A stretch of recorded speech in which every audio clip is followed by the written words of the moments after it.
Ada karakter pasangan harus diketahui, karakter istri.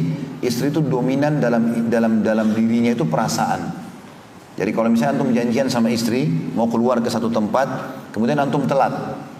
Maka kalau kita laki-laki, saya janjian sama teman saya, telat. Maaf ya telat, ayo kita keluar yuk. Kalau teman kita laki-laki, ayo keluar langsung. Oke lah, kita langsung naik mobil selesai. Kalau perempuan nggak bisa. Antum janji jam 10, antum telat jam 12 datang, perasaannya sudah tercoreng. Nah, jadi tidak bisa antum bilang, maaf ya, ayo kita keluar. Nggak mau berdiri dia.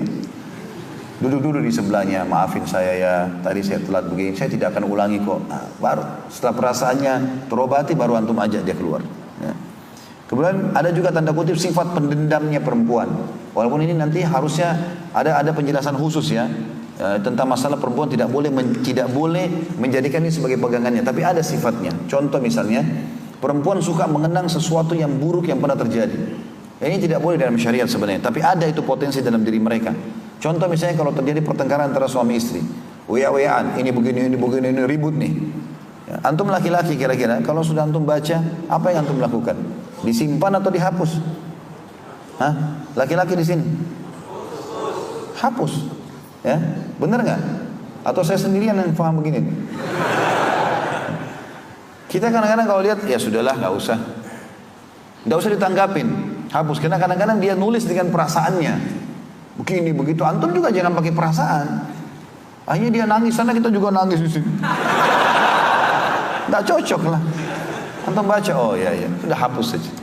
Tapi subhanallah istri, walaupun sudah baikan sama kita, ya, dia simpan tuh. 1 tahun kemudian kita lagi duduk makan minum, tiba-tiba dia bilang, kamu pernah bilang begini? Kita bilang mana? Nih buktinya. Dia masih ada itu. Makanya tanda kutip ada pendendamnya, nih nggak boleh nih. Ya. Makanya teman-teman, salah satu kiat baik dalam rumah tangga adalah ada bahasan khusus kiat-kiat memperbaiki rumah tangga. Itu teman-teman sekalian harus saling memaafkan, dan setelah maaf tidak boleh lagi ingat yang lalu. Habis ceritanya, tutup sudah. Kita buka lembaran baru sekarang. Juga kadang-kadang perempuan sulit untuk berterima kasih, itu ada dominan memang ya. Jadi kalau antum sering kasih sesuatu, maka biasa saja dia menilainya. Mungkin antum sudah siapin makan minum sekian tahun, bagi mereka itu biasa saja, itu kewajibanmu, gitu kan. Jadi untuk mengucapkan terima kasih ini butuh keimanan, dan ini memang harus diperbaiki tentu. Ini karakter yang harus diperbaikin.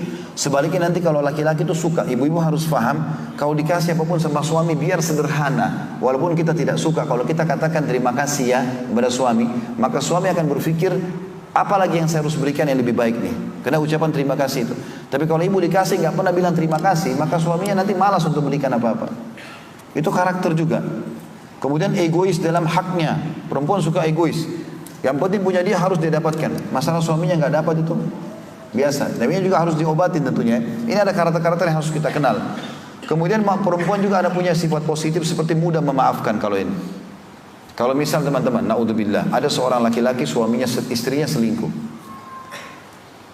Maka kalau suami istri didapat selingkuh, berzina segala macam, laki-laki ini sulit sekali memaafkan. Benar atau enggak ini? Sekarang antum dapat pulang ke rumah istri antum zina sama laki-laki lain. Berat sekali kan? Gak mungkin kita berat. Ada orang memaafkan tapi jiwanya berat karena dia merasa tercoreng kehormatannya. Tapi kalau perempuan suaminya selingkuh, walaupun dia datang minta maaf, bisa dimaafin sama dia. Ya, dia bisa memaafkan itu sifat positif. Ada sifat positif yang lain, suka dimanja. Memang wajar kalau duduk di sebelah antum sandar, itu wajar. Wajar, jangan antum bilang sudah jangan dekat-dekat sana. Suka dipuji, antum harus royal ini. Ya, royal duit, royal pujian. Semuanya masya Allah, itu saja. Pakai baju warna hijau, masya Allah. Biru, masya Allah, masya Allah. Apa ruginya bilang masya Allah? Rugi nggak? Tinggal bilang masya Allah, selesai. Kalau antum tidak suka, masya Allah. Tapi warna hitam kemarin lebih bagus loh. Tapi masya Allah dulu. Begitu dia lewat pakai baju biru, nggak bagus nih. Nggak bakal dandan lagi deh besok. Masak asin, enak nggak? Enak. Nggak apa-apa, enak aja dulu. Masya Allah enak, tapi besok kurangi garamnya ya. Juga ada satu hal yang mesti diketahui dalam karakter wanita. Ini sering terjadi, tapi ini juga kita berharap muslimah memperbaikinya. Lamban, lelet dalam pekerjaan. Maksudnya gini, kalau antum mau janjian sama istri jam 5 sore, antum harus sampaikan dari jam 12 siang. Gak bisa kayak laki-laki. Sekarang antum janjian sama laki-laki 5 menit saja, ayo sekarang saya jemput ya. Oke, langsung jalan kan. Perempuan gak bisa. Makanya perempuan dianjurkan untuk tidak jadi pemimpin negara. Karena ini masalah ini. Kalau terjadi peperangan, laki-laki bisa lari melawan pakai celana pendek kan. Perempuan belum bedaknya, belum ini, belum itu. Juga suka sesuatu yang terulang. Jadi kalau antum pernah buat kenangan sesuatu dengan istri, misalnya datang ke satu tempat pernah makan, dia merasa itu kenangan, maka dia suka mengulang-ulang, itu biasa. Juga kadang-kadang dia minta supaya dipulangkan ke rumah atau pergi ke rumah orang tuanya, karena dia punya kenangan di kamarnya dulu waktu dia masih gadis, itu biasa.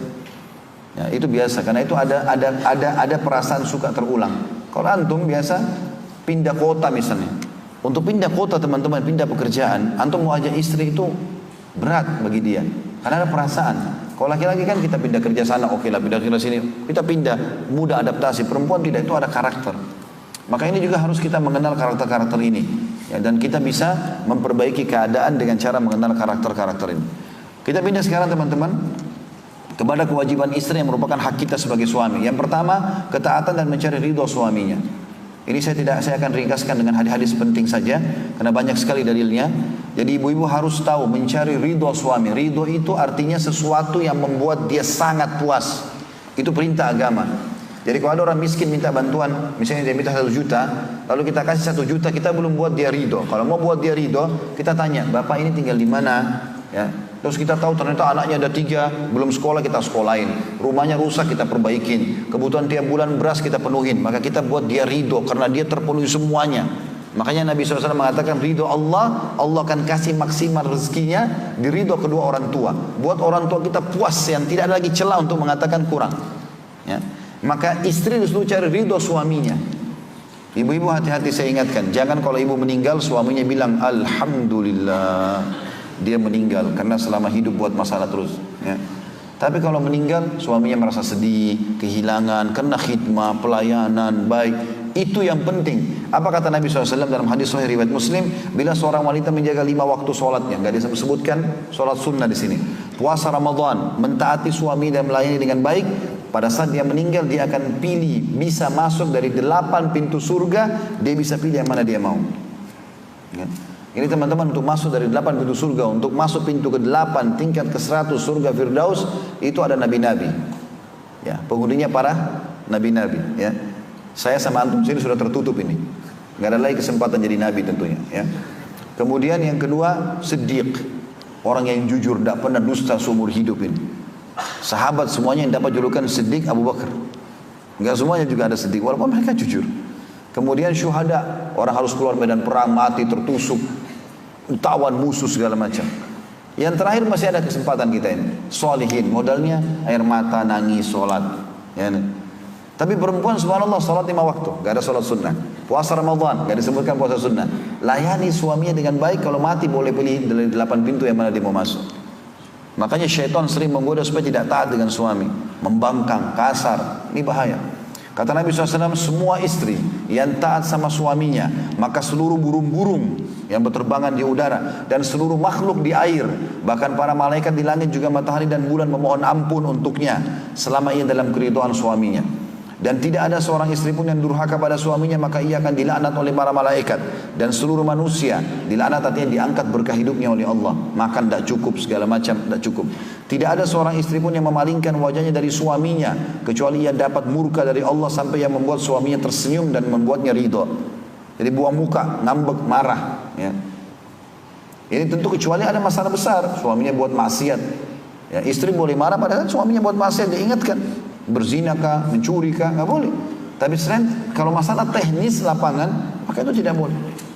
Hanya kena telat sedikit, hanya kena lupa beli barang yang dipesan, maka itu mudahkan. Karena harus cari ridhonya dia. Setiap istri yang keluar dari rumah suaminya tanpa izin suaminya, maka akan dilaknat oleh malaikat sampai dia pulang. Jadi harus penting teman-teman menjaga ini. Ya.